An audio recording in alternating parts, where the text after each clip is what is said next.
The German Shepherd broke formation in the middle of a military demonstration in front of 300 people, and nobody could explain why.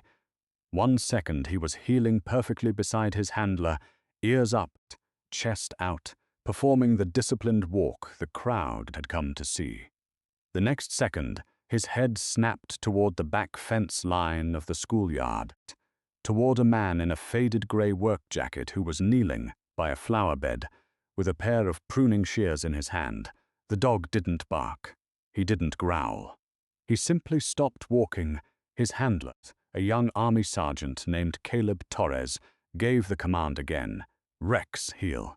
Nothing. The dog's body had gone rigid, every muscle locked, his eyes fixed on the old groundskeeper, like he was the only person left on earth. Someone in the bleachers laughed nervously. A few parents pulled out their phones. The principal, standing at the podium with a microphone in her hand, glanced toward the field with a confused half-smile. The kind people wear when they're not sure if something funny or something serious is happening. Sergeant Torres tried a third time, sharper now, the command voice that had worked in training 100 times before. The dog ignored him completely, and then Rex did something that made every veteran in that crowd go quiet at once. He sat down, right there in the grass, 50 feet from his handler, and he let out a long, low sound that wasn't a growl and wasn't a bark. It was something closer to a moan, the kind of sound that comes out of an animal when grief finally finds its way to the surface after being buried for years. The old groundskeeper looked up from his flower bed. He was a thin man, maybe 70 years old, with a weathered face, silver stubble, and hands that looked like they'd spent a lifetime working outdoors. Most people at that school didn't know his name. They knew him as the quiet man who showed up early, mowed the lawn, trimmed the hedges, and left before anyone thought to thank him. He wore the same grey jacket every day, rain or sun, and he never said more than a few words to anyone. He looked at the dog. The dog looked at him, and then, without anyone telling him to, the groundskeeper set down his shears, stood up slowly, and said one word, quiet enough that almost nobody heard it. Shadow. The dog's entire body changed. His ears, which had been pinned with tension, dropped into something softer. His tail, low and still seconds before, began to sweep across the grass. Sergeant Torres turned pale, because the dog's name was Rex. That was the name on his collar, the name on his paperwork, the name every handler had called him since the day he arrived at the unit 5 years ago. Nobody at that school was supposed to know the name Shadow. That name had been sealed in a military training file. Nobody outside the program had touched in over a decade. So how did the groundskeeper know it? To understand why that one whispered word turned a peaceful Friday morning ceremony into something the whole town would be talking about for weeks, you have to go back to who that groundskeeper actually was. Long before anyone called him the quiet old man who cuts the grass. His name was Walter Briggs, and 3 years ago, almost nobody at Lincoln Heights Elementary knew anything about him at all. He'd started working there after the previous groundskeeper retired, answering a flyer posted outside the hardware store downtown. He showed up to the interview in clean but worn-out boots, didn't talk much, and when the principal asked him about his work history, he simply said he'd spent some time working with animals and left it at that. He didn't mention dates. He didn't mention the military. He didn't mention 30 years of his life that most people would have led with. He got the job because he showed up on time and asked for less money than anyone else who applied. For 3 years, Walter Briggs mowed the lawns, trimmed the hedges along the fence line, fixed the sprinklers when they broke, and planted flowers every spring without anyone asking him to. He arrived before the buses and left after the last classroom light went dark. Teachers waved at him. He waved back. Parents barely noticed him at all. The way people often don't notice the person, quietly keeping their world functioning in the background. He lived alone in a small rented house 2 streets over from the school, the kind of house with a porch light that stayed on every night, whether anyone was expected or not. He didn't have family nearby. He didn't talk about a wife, though there was an old photograph on his mantel of a woman with kind eyes that he never explained to anyone who happened to see it. He kept a small black and white photograph tucked in his wallet, too, one most people never got close enough to notice, of a much younger version of himself standing beside a German Shepherd puppy with oversized paws and bright, curious eyes. The other groundskeepers at the district office joked that Walter was married to his work. The truth was simpler and sadder than that. Walter Briggs had given the best years of his life to something most people in that town would never fully understand. And when it ended, he'd walked away from it so completely that he'd built an entirely new, quiet life out of lawnmowers and flower beds, hoping the old one would stop following him. It hadn't worked. Not really. Some nights, when the wind moved through the trees a certain way, Walter still woke up reaching for a leash that wasn't there.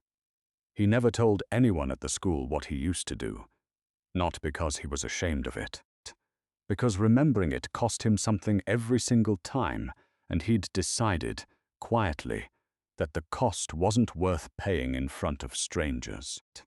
So when the school announced it was hosting a military appreciation day with a real Army K-9 demonstration on the football field, Walter almost asked for the day off. He didn't, in the end.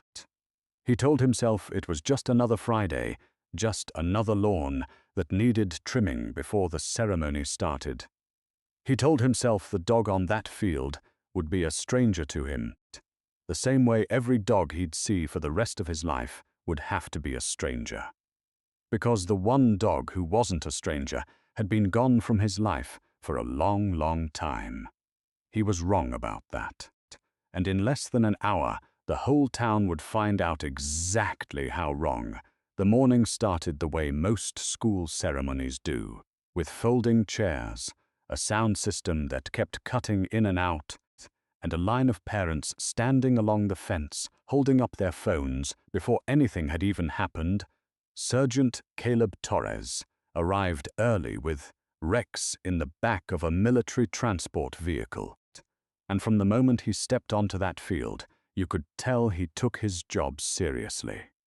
He was 26 years old, sharp-postured, the kind of soldier who'd clearly rehearsed this demonstration dozens of times for dozens of crowds. Rex was, by every account, one of the best-trained working dogs in his unit, a 5-year-old German Shepherd with a service record that included 2 overseas deployments and a list of detection and protection skills that would have impressed anyone who understood what those skills actually meant.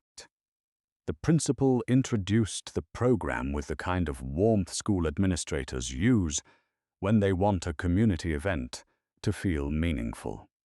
She talked about honoring service members, about teaching children respect for the men and women who protect their freedoms, about the value of discipline and loyalty. The crowd clapped politely. Children in the front rows leaned forward, eager to see a real military dog do something exciting. Sergeant Torres walked Rex through a clean, confident routine. Heel, sit, stay. A simulated detection exercise with a hidden training aid tucked under a folding table. Rex performed every command with the kind of crisp obedience that made veterans in the crowd nod approvingly and made the kids gasp every time he dropped instantly into a sit. It was, by every measure, going exactly the way these demonstrations are supposed to go. And then it stopped going that way, near the back of the field, mostly unnoticed by the crowd, because nobody had any reason to look there. Walter Briggs was kneeling in the flower bed, along the fence line, doing what he did every Friday morning, clearing out the weeds before the day got too hot. He wasn't paying close attention to the ceremony. He'd heard enough K9 demonstrations announced over loudspeakers in his life that the sound of one more didn't pull at him the way it might have pulled at someone who'd never stood inside that world. But dogs don't experience the world through loudspeakers and folding chairs. They experience it through scent and sound and the thousands of tiny details that human attention skips right past. And somewhere underneath the cut grass and the school disinfectant and the perfume of 300 strangers, Rex caught something else entirely. Something faint, something old. Something that didn't belong to anyone standing near him. He turned his head toward the fence line before anyone in the crowd noticed anything was wrong. Sergeant Torres gave the next command in the routine, the one that should have sent Rex into a controlled retrieval exercise in front of the whole school. Rex didn't move. His ears swiveled, his nose lifted, his whole body reoriented itself, slowly, deliberately, toward a man in a gray jacket kneeling 50 feet away. "Rex, heel," Torres repeated, more firmly nothing. A few parents chuckled, assuming this was part of the show, some playful moment meant to get a laugh. The laughter died fast when Torres's expression changed. This soldier had handled this dog through 2 deployments. He knew the difference between a trained pause and a dog who had, for the first time in years, simply stopped listening to him. Rex took 1 step toward the fence line. Then another. Torres called the command a 3rd time, his voice carrying real concern now, the kind of concern that silences a crowd faster than any announcement could. And that's when Rex sat down in the grass, 50 feet from his handler, and let out that long, aching sound that made every parent on that field instinctively reach for their child's hand, the way people do when they sense something deeply sad is happening, even before they understand why. Walter Briggs looked up. For a moment, time seemed to hold its breath. Then he said the name, quiet, almost private, meant for no one but the dog. Shadow. What happened next would be talked about at that school for years. Rex's entire posture transformed. The rigid, alert combat stance melted into something almost childlike. His tail swept low across the grass in wide, desperate arcs. He let out a sound somewhere between a whine and a cry, a sound that didn't match anything in his official training profile, a sound that no command had ever produced in 5 years of military service. Sergeant Torres started moving toward his dog, partly out of protocol, partly out of pure confusion. But before he reached him, Rex was already moving, not toward his handler, but toward the man in the gray jacket along the fence. "Sir, please stay where you are." Torres called out toward Walter, his training kicking in, even as his composure cracked. "That dog is. He's a working military K9. He's not." He never finished the sentence. Rex closed the distance in seconds and pressed his entire body against Walter Briggs's legs, the way dogs do when they're trying to disappear into the person they trust most in the world. He wasn't aggressive. He wasn't dangerous. He was, for the first time anyone in that unit had ever witnessed, completely and helplessly emotional. Walter dropped to one knee without thinking, the way a man's body remembers things his mind has spent years trying to forget. He put both hands on the sides of the dog's face, and Rex pushed his head into Walter's chest hard enough to nearly knock the older man backward into the flower bed. "Hey," Walter whispered, his voice cracking in a way it never had in 3 years of working at that school. "Hey, I know, buddy, I know." 300 people watched a military working dog, trained for combat zones and detection work and protecting soldiers in some of the most dangerous places on Earth, collapse into the arms of the school groundskeeper like a frightened puppy. Sergeant Torres stood frozen a few feet away, his radio dangling forgotten at his hip. "I don't understand," he said, mostly to himself. "He's never done this. Not once. Not with anyone." The principal had stepped down from the podium and was walking quickly across the field, her heels sinking slightly into the grass with every step. Parents along the fence had gone completely silent, the kind of silence that happens when a crowd senses they are watching something far more important than what they came to see. A retired Marine sitting in the front row of folding chairs. A man named Pete Sullivan, who came to every veterans event the school hosted, slowly stood up. He'd seen enough working dogs in his life to know that what was happening on that field wasn't ordinary, wasn't trained, wasn't anything a handler could teach. "That dog's not confused," Pete said quietly to the woman beside him. "That dog's remembering something." Tors finally found his voice again. He looked at Walter, who was still kneeling in the grass, with both arms wrapped around the dog's thick neck, and asked the question that was suddenly on everyone's mind. "Sir, how do you know that name? His training records are sealed. Nobody outside the program has access to his original call sign. Nobody." Walter didn't answer right away. He kept his eyes on the dog, running his hand slowly along the scar tissue near the animal's left shoulder. A scar that most people would never have noticed, unless they already knew exactly where to look. "Because I'm the one who gave it to him," Walter finally said. The crowd didn't fully understand what they'd just heard, but they understood it was significant. Whispers moved through the bleachers like wind through dry grass. Phones that had been recording the ceremony were now recording something else entirely, something nobody had expected to capture that morning. Sergeant Torres crouched down across from Walter, his professional composure fighting against the disbelief written plainly across his face. "Sir, with respect, I need you to explain that. This dog came to my unit 5 years ago through a transfer from a training program upstate. His intake records list him only as Rex. There's no mention of a previous name." Walter nodded slowly, still stroking the fur along Rex's neck. "There wouldn't be. Not in the records you have access to. Then where would it be?" Walter was quiet for a long moment. When he spoke again, his voice had the careful, measured tone of a man choosing each word like it cost him something to say it out loud. "I trained working dogs for the military for almost 25 years, he said.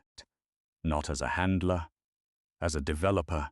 I raised them from pups, built their foundation, decided who they'd become before anyone in a uniform ever clipped a leash to their collar." A murmur moved through the crowd. The principal, standing close enough to hear, pressed a hand to her chest without realizing she'd done it. "This one," Walter continued, nodding down at Rex, "came into my program as a 10-week-old pup with oversized paws and absolutely no fear of anything, which is exactly the kind of dog that gets noticed fast and gets pushed hard fast. I worked with him for almost 2 years before he ever deployed anywhere. Back then, before he had an official designation, before any of the official paperwork existed, I called him Shadow, because everywhere I went on that training field, he was right behind me." Never more than a few feet away, Sergeant Torres looked down at his dog, who was still pressed against Walter's side, completely uninterested in returning to formation. "You're saying you're his original trainer?" "I'm saying I'm the only person who ever called him that name before the army gave him a different one," Walter said. "And dogs like him, the good ones, the ones built right from the start, they don't forget the first voice that ever meant safety to them. Doesn't matter how many years pass. Doesn't matter how many handlers come after." A woman near the front of the crowd, a retired Air Force veteran named Diane Cho, who'd come to the ceremony with her granddaughter, called out the question that had been building in everyone's mind since the moment Rex sat down in the grass. "Then why didn't anyone know who you were?" 25 years training military working dogs. And you're cutting grass at an elementary school? It was a fair question. It was also the question Walter had spent 3 quiet years, hoping nobody would ever ask out loud, in front of this many people, on a day he hadn't prepared for. What do you think Rex recognized first? His voice, his scent, or something neither of them could fully explain? It's worth sitting with that question for a moment, because the answer matters more than it might seem. Walter Briggs stood up slowly, his knees protesting the way knees do after 70 years and a lifetime of physical work. And for the first time since he'd taken this job, he didn't try to deflect the attention. He simply told the truth. I trained dogs for the military starting back in the late 90s, he said, his voice steady now, carrying clearly across the quiet field. Worked at a development program that prepared working dogs before they ever got assigned to a handler or a unit. It wasn't glamorous work. Nobody ever filmed it for the news. We just raised dogs to be steady, to be brave, to trust the right things and fear the right things, so that by the time a soldier got handed that leash, the hardest part of the job was already done. He paused, glancing down at Rex, who hadn't moved an inch from his side. I trained hundreds of dogs over the years. Most of them I said goodbye to and never thought about again, because that's the job. You build them up so someone else can carry them forward. But every once in a while, you get one that gets into you a little deeper than the rest, one you can't quite let go of, even after you've stopped doing the work. Shadow was that dog for you, Diane Cho said softly. Not really a question anymore. Walter nodded. He was the last one I trained before I retired. My wife had gotten sick. I needed to be closer to home, closer to her doctors. I requested early separation from the program and they approved it. Shadow was reassigned before his training was even finished. I was told he'd go on to a strong handler in an active unit. I was never told which one. That's how the system works. You don't get updates. You don't get to ask. You train them, and then you let them go, and you trust that someone on the other end is going to take care of what you built. His voice caught slightly on that last sentence. My wife passed 2 years after I left the program, he said quietly. After that, I didn't have much reason to stay close to that world anymore. Too many memories in it. I took whatever quiet work I could find. Eventually, I ended up here, mowing lawns at an elementary school, and honestly, that suited me fine. I wasn't looking to be found by my old life. I was looking to leave it where it was. Sergeant Torres, still crouched beside his dog, looked up at Walter with an expression that had shifted from confusion into something closer to reverence. Sir, do you understand what this dog has done in his career? He's served 2 deployments. He's been credited with detecting explosive devices that saved an entire convoy on his 2nd tour. Every report on him says the same thing, that he's one of the steadiest, most reliable working dogs anyone in our unit has ever handled. Walter's eyes were wet now, though he didn't look away. I'm not surprised, he said. I built him to be steady before he ever wore a uniform. I just never thought I'd get to see what it turned into. The crowd had gone almost completely silent. A few of the older veterans in the audience had their hands pressed over their hearts. Children who didn't fully understand the conversation still understood instinctively that something rare and important was unfolding in front of them. It was the kind of moment that reminds people of things they'd buried a long time ago. A father who never talked about his service until the very end of his life. A grandfather's old work boots, still sitting by the back door, years after he'd passed. A childhood dog whose face you can still picture clearly, even decades later, even though you've long since lost track of exactly how many years it's actually been. Stories like this one are easy to walk past in everyday life, because the people living them rarely ask for attention. That's part of why preserving them matters, one story at a time, before they quietly disappear the way so many already have. Sergeant Torres stood up fully then, brushing the grass from his uniform, and turned to face the crowd with the kind of seriousness that made everyone sit up a little straighter. "I want to be honest with all of you," he said, raising his voice so it carried across the field. "In 5 years of working with this dog, I have never once seen him break formation. Not during live demonstrations, not during deployments, not under fire. This animal has discipline that most working dogs never achieve, and discipline like that doesn't happen by accident. It happens because somebody got the foundation right before the dog ever met. A single handler." He looked at Walter. "Sir, I had no idea who built that foundation. None of us did. As far as our unit's records were concerned, his training history before active assignment was just a line item. A number, a date, a facility name. Nobody puts a face to that. Nobody tells us the story behind it." The principal had reached the small group by now, her earlier confusion replaced with something gentler. "Mr. Briggs," she said carefully, "you've worked at this school for 3 years. I had no idea any of this was part of your life. I'm honestly a little ashamed that we never asked." Walter shook his head gently. "You didn't do anything wrong, ma'am. I never told you because I never wanted it told.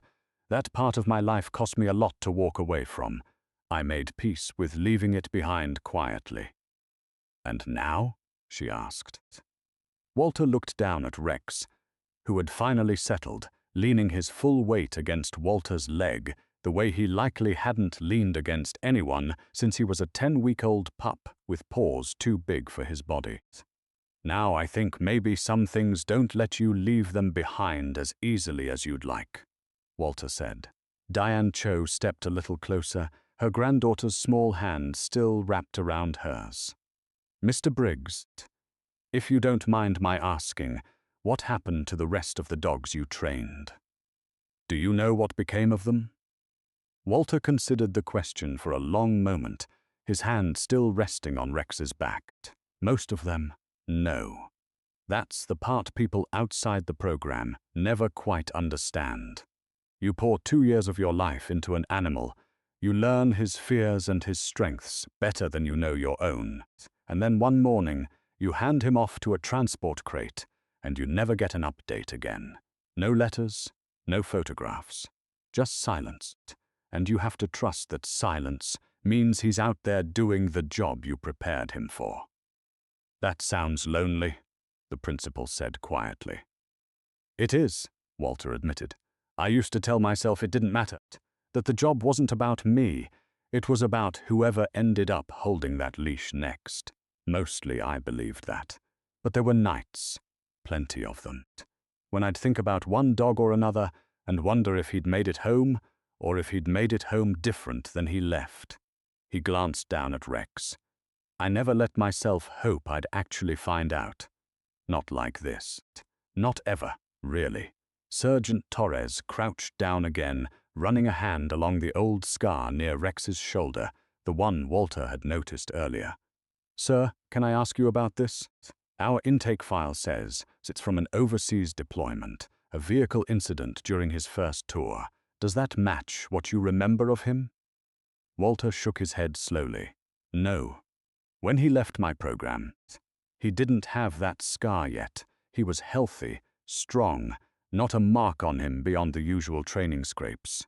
Whatever happened to him after he left my hands, that happened to a dog who'd already become someone else's responsibility. I only knew the puppy who chased his own shadow across a training yard and refused to back down from dogs twice his size. He earned that scar protecting a transport unit, caught in an ambush, Torres said, pulled 2 soldiers clear of a vehicle that had taken fire before backup arrived. It's part of why his service record reads the way it does." The crowd had gone almost reverently quiet, listening to this exchange. The kind of quiet that settles over a room when people realize they're hearing something they'll repeat to their own families that night. At dinner, a retired Marine in the crowd, the same man who had stood up earlier, Pete Sullivan, began to clap. It started slow, almost hesitant, and then it spread, first through the row of veterans seated near the front, then through the parents, along the fence, then through nearly everyone on that field until the applause rolled across the schoolyard like something physical, something you could feel in your chest. Sergeant Torres turned to Walter and, without a single word of instruction from anyone, raised his right hand in a slow, formal salute. "Sir," he said, his voice thick with emotion he clearly hadn't expected to feel that morning, "on behalf of myself and every handler who's ever benefited from the work you did before any of us ever showed up, thank you.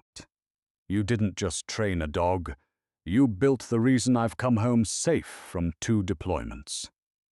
Walter's composure finally broke.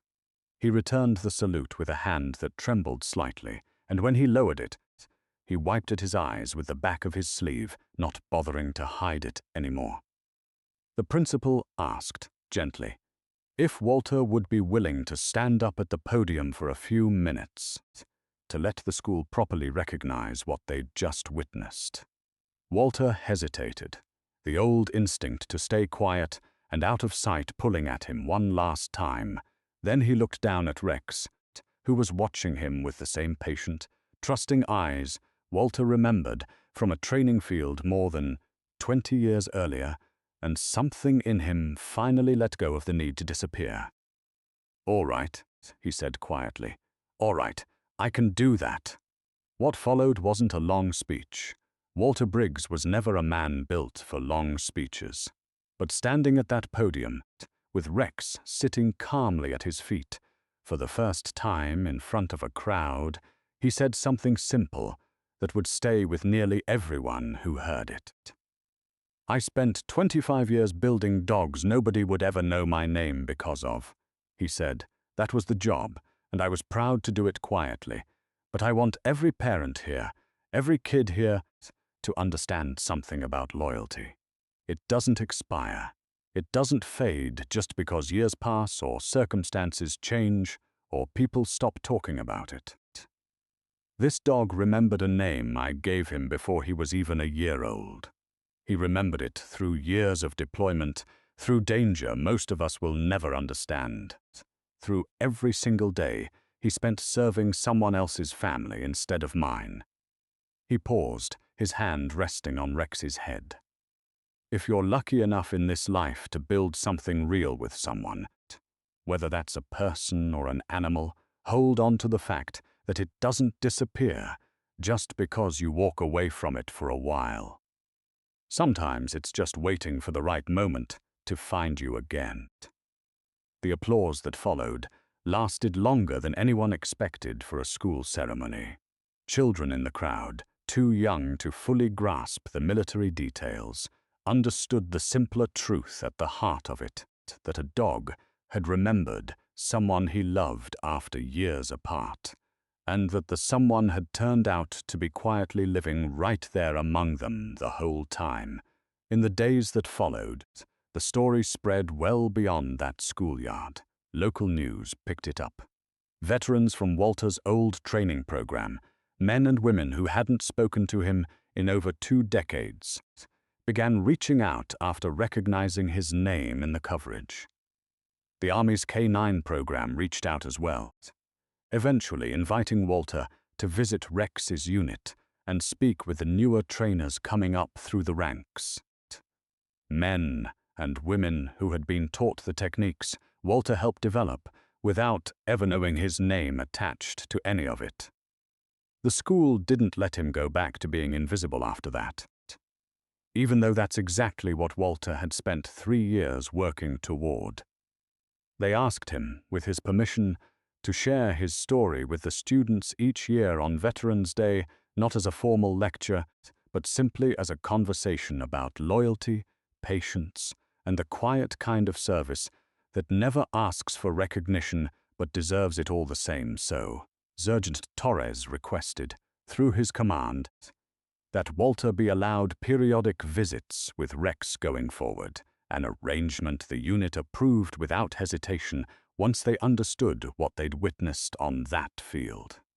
It wasn't every week. It wasn't even every month. But every time it happened, the same thing occurred. Rex's whole body would soften the moment he caught Walter's scent on the wind, long before Walter ever came into view.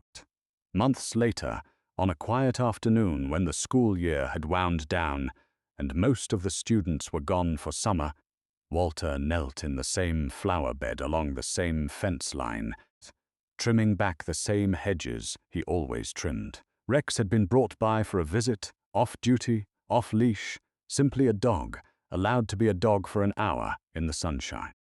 He lay in the grass beside Walter while the old man worked, occasionally lifting his head to check that Walter was still there, then settling back down with a long, contented sigh. "You did good, you know that," Walter said quietly, not really expecting an answer. The way people talk to dogs when nobody else is around, to hear them say something tender, better than good. "You did everything I hoped you would, and then some I never could have imagined." Rex pressed his head against Walter's knee, and for a long moment neither of them moved, two old soldiers of very different kinds, resting together. In the quiet of an ordinary afternoon, they'd both, in their own ways, fought hard to earn. If you've ever had a dog who remembered you after years apart, or a quiet person in your life whose story turned out to be far bigger than anyone realized, you understand exactly why this kind of moment matters. Maybe it was a grandfather who never talked about his service until the very end. Maybe it was a neighbor everyone underestimated for years. Maybe it was a dog from your own childhood whose face you can still picture clearly, even now. If this story touched your heart, consider leaving a like so more people can discover stories like this one. We started this channel because we believe loyalty like Walter and Rex's shouldn't quietly disappear with time, the way so many stories of hidden service already have. Every hero featured here was, at some point, someone the world simply walked past without looking twice, and that's exactly why their stories deserve to be remembered, not forgotten in some folder no one ever opens again. If that mission means something to you, we'd be honored to have you stick around for the next one. Share this story with someone who loves dogs, veterans, or stories of second chances, because somewhere out there, someone needs the reminder that loyalty like this still exists. And tell us, where are you watching from today? Say hello in the comments, and let us know, who did this story remind you of?